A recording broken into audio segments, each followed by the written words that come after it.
All right, YouTube, so we back. That's one of my tractors going out the gate. And we finna go ahead and knock out these Brazilian peppers. So they done brought all the equipment out here today. And they finna set up shop and go ahead and start working on this 5-acre project we got behind us. What's going on? Another day in paradise, huh?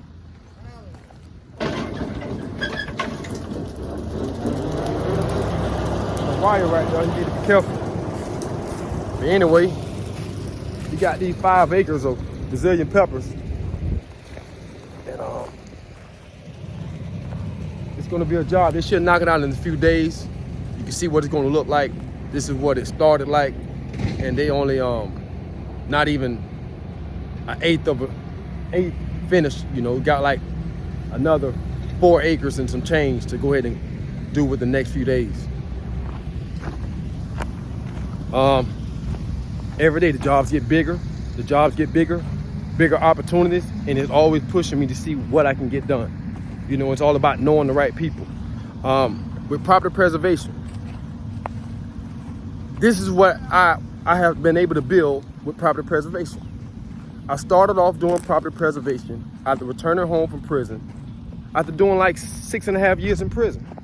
When I came back home, I didn't want to get back in the streets. I thought about it. I'm not even gonna lie, I thought about it. But I already proved to myself what I can do in the streets, hustling. And I know at the end of the day, it's gonna land you in jail, or you taking that risk to go to jail to make this type of money.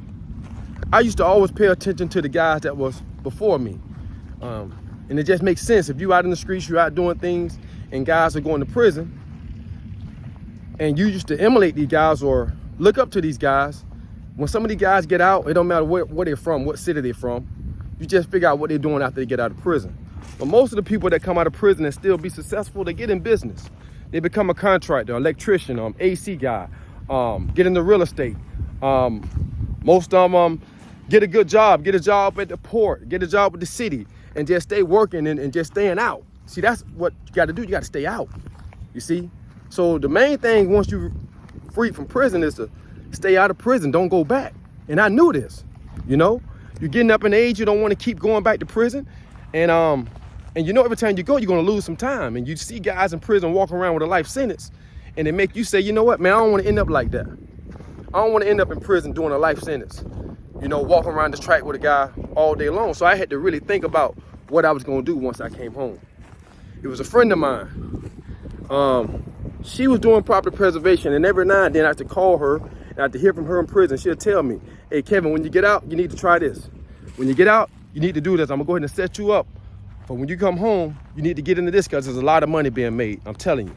And this is property preservation. This is about the year 2010. I'm in prison. These are the type of phone calls I'm getting. And I really don't know what it is, but she's telling me it's a lot of money to be made. Okay, I get out of prison, and I saved up a few dollars. And I said, you know what? I remember I was telling my son one day leaving the halfway house, I said, you know, I'm gonna take this money I got and I'm gonna go ahead and get in property preservation. I called up Cha-Cha, that's what everybody know her by. I called up Cha-Cha, I said, check this out, I'm ready to sign up.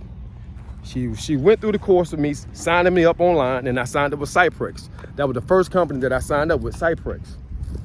She took me through the process, I signed up, I had the equipment, I bought the equipment.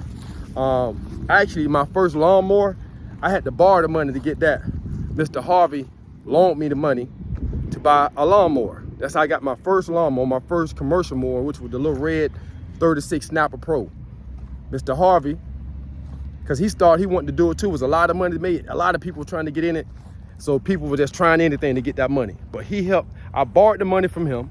It's like $5,000 and I bought this machine. That one little Snapper Pro turned into this over time. You know, I'm a landscape contractor now. You know, I invest in real estate and I own a magazine company. That one little red lawnmower turned into this. You know, this job right here behind me, you know, easily could be bidded out. I'm not gonna tell you what I bidded on it, but easily $30,000 to $40,000, this job here, you see? But it's all because I'm a landscape contractor and I'm doing business as a government contractor. All this came from property preservation. That's the power of it. You see, going out, learning how to complete jobs, it taught me a lot. It taught me about time schedule, having a QA inspector, running the crew. It taught me all the things that I needed to build up. At one time, I had 100 properties that I was maintaining. We hadn't did over thousands, but 115 properties, let's say 100 properties that we were maintaining every month, just mowing the lawn and doing the refreshes inside, okay? I came up with a system, how to get these houses done. And the system was easy. I don't want to focus on the cleaning, but I got to focus on everything. So you hire your cleaning crew, or you team up with somebody that you can build with, and they can do the cleaning aspect of it. And then you can focus on me. I can focus on removing the debris, cutting the lawn, because everything is outside. Then at the end, you all come in and you all inspect the property. And that system works. You know, I'm still right now today one of their best vendors. You know, they just don't have enough work for me right now. But if they ever come back with enough work, I will be available to take on some of them properties. Now, what I do know in other cities, I see it's a lot of vacant houses, a lot of opportunity for property preservation to be ran in those states and those cities, you know. And that's why I'm encouraging everybody, man, if you want to start your business and you don't have a lot of capital, start in property preservation, man. It can turn into something like this, you know. Right now we got 7 trucks. I got a couple of semi trucks, and all this just from working hard, you know, just being dedicated, just doing what I need to do to stay out and stay free. And that's my drive, to stay free, to prove to myself I can do what I came out here to do, and that's to stay free and take care of my family and take care of myself, you know. And that's what it's all about, working hard, having that dedication, you know. So property preservation, man. I'm gonna keep dropping these videos and give you the insight how to get started. Like I say, Cyprex is a good company to start with. Safeguard is another good company to start with. And you just build from there, you know. You don't need much.